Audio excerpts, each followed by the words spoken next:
Menteri Ketenat Social Welfare ubak Paul Lengdo ahni kesengi ulah sami kikor ban yo sngo syaki bru kubaduna hakbor yo sngo ya kabala penlong ha civil hospital Shillong ya kani jing sami kini kikor pen yo sngo la penlong da ka office jong ka commissioner for person with disabilities ha ke jing trailang bat ka ali yavar haba keren ha kani kesengi ba Paul Lengdo ulah pen kan mau ki ketien jong ka madar Teresa ka baong ka jingting kamdei na ka jingpang Bampong ni kiwei ke jingpang hynrei ke jingshah i Marwei kani ke dei ke jingtieng ula ongro ba manda ki don ki bru ke ba amdei tang ba kim yo sngo hynrei ki don ru ki bru ke ba hakju kapor ki yak ren lang la ki don lai lan di saungot ya kini ki bru ngalai kendo hak office trai kam jenga ong ba por hagani sngila don lang ru ka SB marak ka badai ka commissioner for person with disabilities ki officer ki rurang ba bat kiwei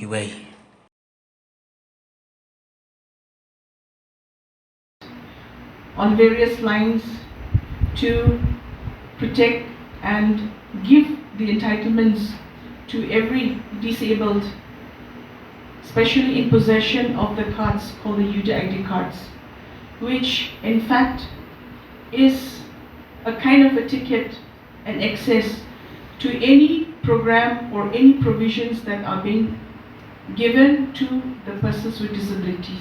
It is indeed heartening for me to be part of today's program and to know that because of the active role being played by the officers of the department, the number of cases has gone down and that you are pursuing the intervention very proactively, especially with the help and support of technology that we have today. I am reminded of Mother Teresa, who once said that the most challenging disease in the world is not leprosy or cancer, but the fear of being left alone, the fear of being neglected. So today, I'm happy that we are all gathered here to ensure that we include and reach out to all persons, especially persons with disabilities.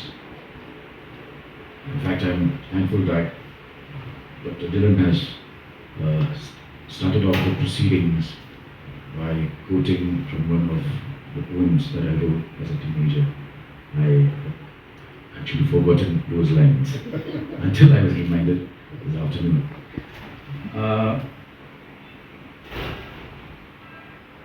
Although we have this major issue here of persons with hearing disabilities,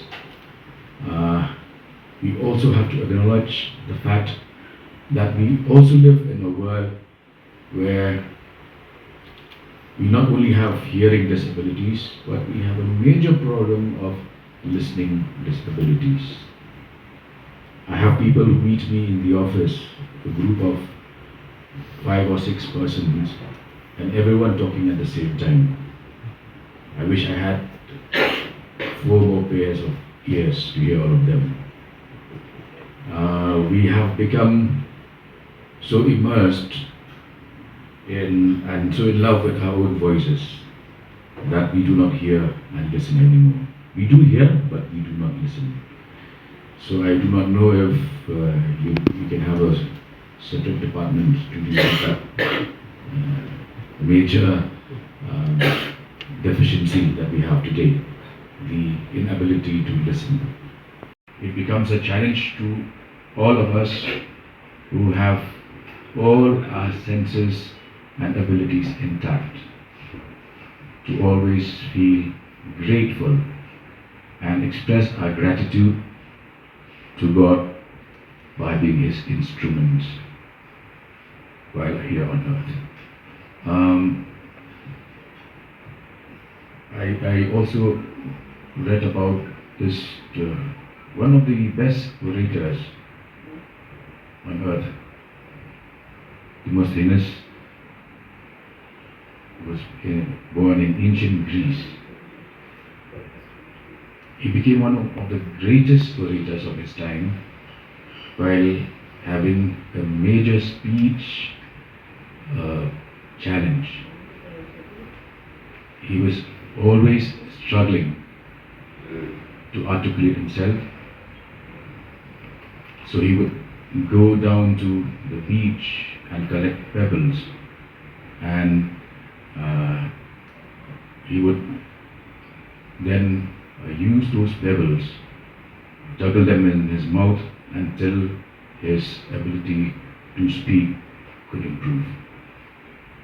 And later on,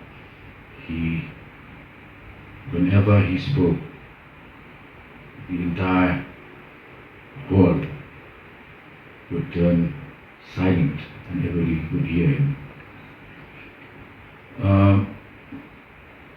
We have heard the beautiful piece of music generated by our friends. My colleague Palok Marwei, iaitu Jingwai, kepada Nalok Temu Mak Samla, nangit ki Rengga Jing Luna Kecompi, pi lalak bermikat tu, bat berkenal ipi, bat ngilang, bah ki kenu ke bau play, penduk nau beliau bu iPad atau kalian. Whenever somebody suffers from a deficiency that is physically noticeable, God always gives them something else in return. I do not know if you have heard or seen Tony Melendez. You can watch him on YouTube. Tony Melendez was born without arms, without his hands. And so he played the guitar using his feet. And he had Pope John Paul II in his audience. So I would like to emphasize here that when you reach out to those with disabilities, do that not with a sense of treating them as people with less abilities or with disabilities, but more out of empathy, more out of compassion. Because we are living in a world that is running short of empathy, compassion, and love. Lost that ability to listen. We would only like to put our viewpoints across without listening to the counter viewpoint. And probably this will call for another session, another intervention. But I'm happy that today we are here to benefit and to reach out to those with the challenges of being hearing impaired. But again, let us also remind ourselves that with all disabilities, as the Commissioner had mentioned, there are 21 identified disabilities. But again, there is this saying that the greatest sailors in this world have always come out from the stormiest of seas. That's why we had somebody like Beethoven, who gradually lost his hearing, but composed some of the best known pieces of classical music. That the antonym, the opposite of civil, is uncivil. So when you're in civil, please be civil. That is the minimum that is expected of you. More than providing or assuring cure to patients, it is the healing touch, a smile, the warmth in your tone that when I recently went to a dentist, I felt healed by just listening to her voice.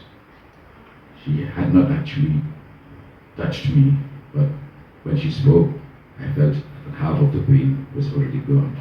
So that is the kind of attitude we should adopt, encourage, and inculcate.